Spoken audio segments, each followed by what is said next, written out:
வணக்கம் நண்பர்களே, எல்லாரும் எப்படி இருக்கீங்க? நான் தான் உங்க ஸ்பைடி. அப்புறம் இதுதான் உங்க ஸ்கை ஃபர்ஸ்ட் ஸ்டுடியோ தமிழ். இன்னைக்கு நம்ம என்ன பார்க்க போறோம்னா, சோலோ லெவலிங் சீசன் 2 ஓட கடைசி எபிசோடான 13 தான் நம்ம இன்னைக்கு பார்க்க போறோம். போன எபிசோட்ல நம்ம ஜின்னு அந்த லேடி ஹண்டரை காப்பாத்துறதுக்கு எவ்வளவு முயற்சி பண்ணியிருப்பாரு, ஆனா கடைசிக்கு முடியாம போயிருக்கோம். அதுக்கப்புறம் என்ன நடக்குன்றது தான் இப்ப காட்டுறாங்க. போன தடவை ஒரு ஹீலர் இறந்து போயிருப்பாரு. இதை பார்த்த நம்ம ஜின்னு ஓகே நம்ம இவரை பயன்படுத்தலாம்னு சொல்லிட்டு இவர் அரைஸ் பண்றாரு. அதாவது இவரோட ஷேடோ வந்து எக்ஸ்ட்ராக்ட் பண்றாரு. இதுக்கப்புறம் என்ன நடந்துன்றதை பார்க்கறதுக்கு முன்னாடி ஒரு இன்ட்ரோவை பார்த்துருவோமா?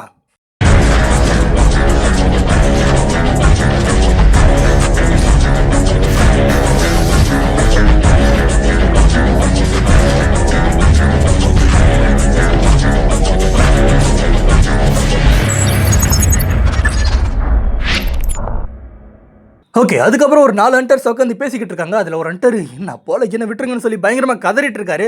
அடுத்த சீனில் நம்ம ஜின்னும் இந்த அரைஸ் பண்ணதை பார்த்த மற்றவங்க எல்லாருமே இது ஒன்றும் சமனிங் கிடையாது, இவனால் செத்தவங்க கூட உயிர் தலை வைக்க முடியுமான்னு சொல்லி பேசிக்கிட்டு இருக்கும்போது நம்ம ஜின்வோ அந்த ஷேடோ ஹீலரை பயன்படுத்தி அந்த லேடி ஹண்டரை காப்பாற்றிறாரு. ஆனால் இன்னும் அவங்க மயக்க நிலையில தான் இருக்காங்க. இதை பார்த்தா நம்ம ஏன்ஹோ நம்ம ஜின்வோ கிட்ட போயிட்டு அவன் பேட்டில் ஃபீல்டையே வெறுக்கிறவன், ஆனால் இவன் உனக்கு பேட்டில் பண்ணும்போது நிறைய விதத்தில் பயன்படுவான், ஆனால் என்னோட ரிக்வஸ்ட் என்ன அவனை பேட்டில் மட்டும் பண்ண விடாதுன்னு சொல்லி கேட்குறான். அதுக்கு நம்ம ஜின்வோவும் நானும் இதை தான் யோசிச்சுட்டு இருக்கேன்னு சொல்லிட்டு அவரோட ஷேடோ ரிலீஸ் பண்ணிடுறாரு. அப்போ அந்த ஷேடோ ரிலீஸ் ஆகிட்டு இருக்கும் போதே நம்ம யோனோவை பார்க்குது. பார்த்தது மட்டும் ஒரு ஸ்மைலை வர போகுது. இதை பார்த்தோன்னே நம்ம யோனோவுக்கு அழுக வந்துடுது.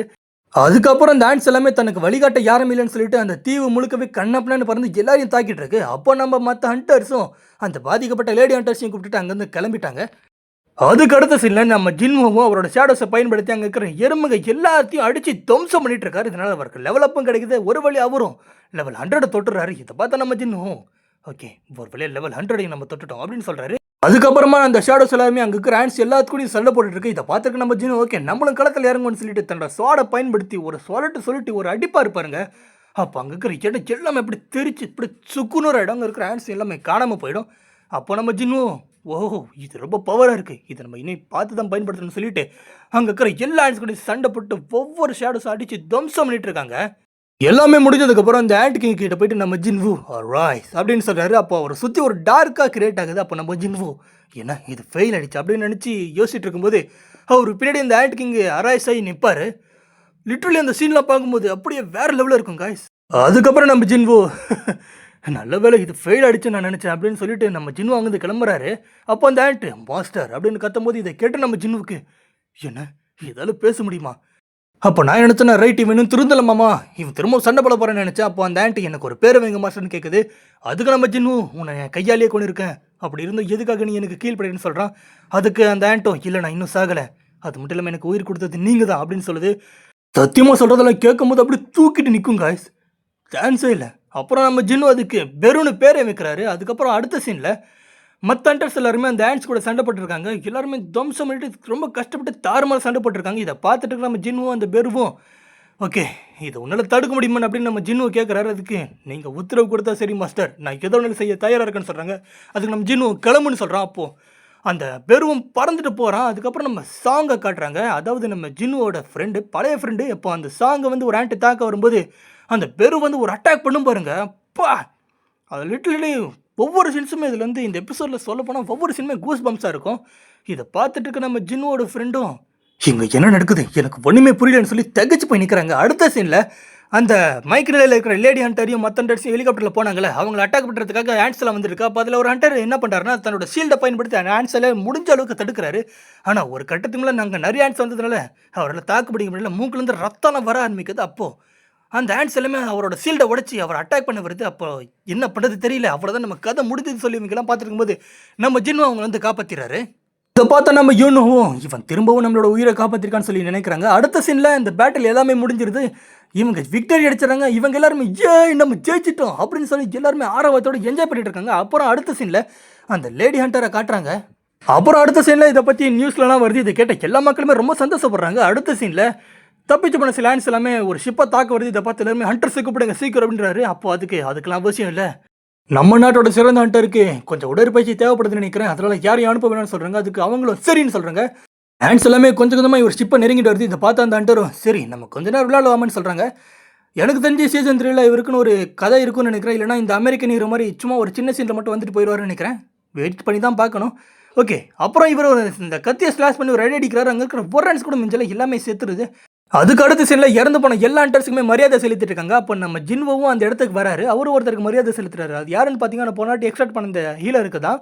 அப்புறம் அந்த ஹீலருக்கு மரியாதை செலுத்திட்டு வந்துட்டு இருக்கும்போது நம்ம யூன்வோ அவரை கிராஸ் பண்ணுறாரு. அப்போ நம்ம யூன்வோ தலை நிமிர்ந்து நட, இந்த மக்கள் சொல்ற எது நீ காதில் வாங்கிக்காதுன்னு சொல்றாரு. இதை கேட்ட நம்ம ஜின்வோவும் அப்படியே கிராஸ் ஆகி போயிட்டு இருக்காரு. அப்போ தான் நம்ம சேர்மன் கோவை பார்க்குறாரு. அதுக்கு அடுத்த சைடில் நம்ம சேர்மன் கோவும் ஜின்வுவும் உட்காந்து பேசிட்டு இருக்காங்க. அப்போ நம்ம சேர்மன் கோ, நீங்கள் செஞ்ச உதவிக்கு நாங்கள் கைமாற என்ன செய்ய போகிறோன்னு எங்களுக்கு தெரியல, உங்களுக்கு ரொம்பவே நன்றி ஹண்டர் சங்குன்றாரு. அப்போ நம்ம ஜின்வுவும், நான் மட்டும் சீக்கிரமாக வந்திருந்தா பல ஹண்டர்ஸை காப்பாற்றிருக்கலாம் அப்படின்றாரு. அதுக்கு நம்ம சேர்மன் கோவும், இருந்தாலும் நம்ம இந்த போட்டியில் ஜெயிச்சதுக்கு நீங்கள் தான் காரணம், அது மட்டும் இல்லாமல் நம்ம ஹண்டர்ஸ் பல பேர் காப்பாற்றப்பட்டிருக்காங்க, அதை நினச்சி சந்தோஷப்படுகின்றாரு. அப்போ அடுத்து நீங்கள் என்ன பண்ண போறீங்கன்னு கோ கேட்கும்போது, நான் ஒரு கில்டை ஸ்டார்ட் பண்ண போறேன்றாரு. அப்புறம் அடுத்த சீனில் ஒரு 5 ஹண்டர்ஸ் அந்த ஆண்டோட குகைக்குள்ளே போகிறாங்க. எதுக்கு போகிறாங்கன்னு பார்த்தீங்கன்னா, அங்கே இருக்கிற இடத்த எல்லாத்தையும் க்ளீன் பண்ணலாம் தான் போகிறாங்க. அப்படி போயிட்டு இருக்கும்போது சில பல பேச்சுவார்த்தை நடக்குது. அப்போது டக்குன்னு யாரோ ஒருத்தன் வெளியே வரான்.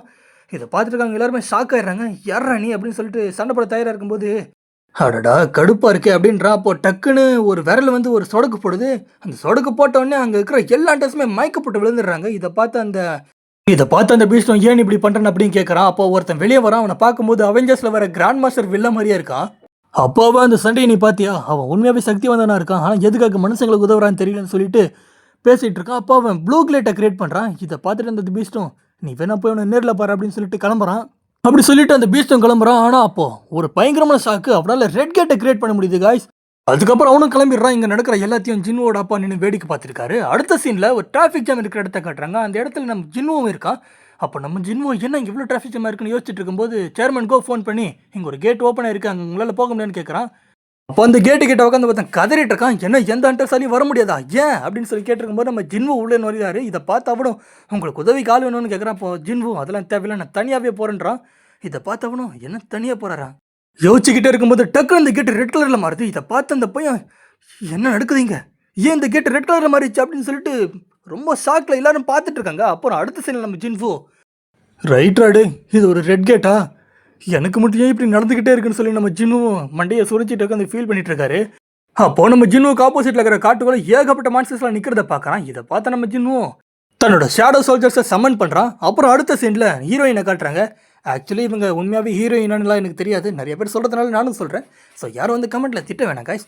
இந்த ஹீரோயின் என்ன சொல்கிறாங்கன்னா, அந்த பேட்டில் ஃபீல்டில் என்னால் முடிஞ்ச அளவுக்கு காப்பாற்ற மட்டும் தான் முடிஞ்சது, என்னால் வேறு எதையும் பண்ண முடியல, ஆனால் அவன் அப்படி இல்லைன்னு சொல்லிட்டு இந்த ஹீரோயின் கோவப்படுறாங்க. இதை நான் விட மாட்டேன், கண்டிப்பாக நான் அவனை விட சக்தி வாய்ந்தவன், நான் தொடர்ந்து பயிற்சி பண்ணுன்னு சொல்கிறாங்க. அப்புறம் அடுத்த சீனில் ஷேடோ சோல்ஜர்ஸ் எல்லாருமே அங்கே இருக்கிற மான்ஸ்டரில் அடித்து தம்ஸ் பண்ணிட்டு இருக்காங்க. அப்போ நம்ம ஜின்வும் ஒரு விஷயத்தை பற்றி பேசுகிறான். ஹண்டர்ஸ் எல்லாருமே ஹண்ட் பண்ணுறதுக்காக தான் இருக்காங்க, அவங்களோட வாழ்க்கையை தியாகம் பண்ணுறாங்க, அவங்க எல்லாருமே இதெல்லாம் பிடிச்சு தான் பண்ணுறாங்கன்னு சொல்லிட்டு சில பல பேச்சுவார்த்தை நடத்திட்டு இருக்கான். அது மட்டும் கிடையாது, இந்த ஹண்டர்ஸை எவனாலையும் தடுக்க முடியும்னு சொல்லி நம்ம ஜின்வு பேசிகிட்டு இருக்கான்.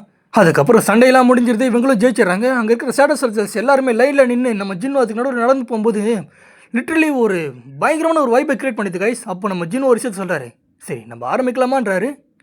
ஐ ஹோப் உங்களுக்கு இந்த வீடியோ பிடிச்சிருக்குன்னு நினைக்கிறேன். ஸோ மறக்காமல் இந்த வீடியோக்கு ஒரு லைக்கை போட்டுட்டு சேனலையும் சப்ஸ்கிரைப் பண்ணிடுங்க. பக்கத்தில் ஒரு மணி வரும், அந்த டிங்கு நமக்கிடுங்க. அப்போ தான் நம்ம போடுற ஒவ்வொரு வீடியோஸும் உங்களுக்கு நோட்டிஃபிகேஷனாக வரும். அப்போ சரி, இன்னொரு வீடியோவில் வந்து நான் உங்களை பார்க்குறேன். அது வரைக்கும் டாட்டா பை பாய்.